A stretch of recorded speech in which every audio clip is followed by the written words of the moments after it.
கிருஷ்ணகிரியில் கம்பன் கழகம் சார்பில் நடைபெற்ற 10ஆம் ஆண்டு கம்பன் விழாவில் சிறப்பாக சமூக பணியாற்றிய 250 பேருக்கு விருதுகள் வழங்கி சிறப்பிக்கப்பட்டது.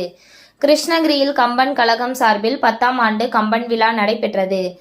கம்பன் திருவிழாவினை முன்னிட்டு நாட்டுப்புற கலை நிகழ்ச்சிகள், பட்டிமன்றம், பாட்டு போட்டி, பேச்சு போட்டி உள்ளிட்ட பல்வேறு போட்டிகளும் நடைபெற்றது. கம்பன் கழகத்தின் நிறுவனர் ரவீந்தர் தலைமையில் நடைபெற்ற இந்த விழாவிற்கு செயலாளர் பன்னீர்செல்வம், திட்ட துணைத் தலைவர் பாலாஜி, விஜயகுமார், சிங்காரவேல் ஆகியோர் முன்னிலை வகித்தனர். மேலும் இந்த விழாவிற்கு சிறப்பு அழைப்பாளராக துணை செயலாளர்களான பாலமுருகன், சிவகுமார், சீனிவாசன், துணைத் தலைவர் தங்கவேல், இணை செயலாளர் முருகன், ஏலகிரி பாரதி, தமிழ் சங்க தலைவர் சிவராஜி, அதியமான் கல்வி நிறுவனர் திருமால் முருகன் சிறப்புரையும், தமிழ்துறை தலைவர் பழனிவேலு, வாணியம்படி உமாசங்கர் ஆகியோர் கலந்து கொண்டு விழாவினை குத்துவிளக்கேற்றி சிறப்புரை ஆற்றினார்கள்.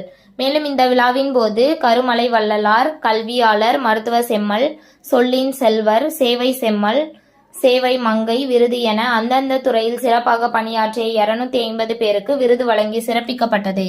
தொடர்ந்து அரசு பள்ளி மாணவ மாணவியருக்கு பேச்சு உள்ளிட்ட பல்வேறு போட்டிகளில் முதலிடம் பிடித்த 100 மாணவ மாணவிகளுக்கு பாராட்டு சான்றிதழ் மற்றும் நினைவு பரிசுகளை பாரத் கல்வி நிறுவனர் மணி, காங்கிரஸ் கமிட்டி மாநில பொதுச் செயலாளர் ஏகபவனன், டாக்டர் இஸ்மாயில் மாலிக், ஆரியபவன் ஹோட்டல் நிறுவனர் நாகராஜ் ஆகியோர் பரிசுகளை வழங்கி பாராட்டினார்கள்.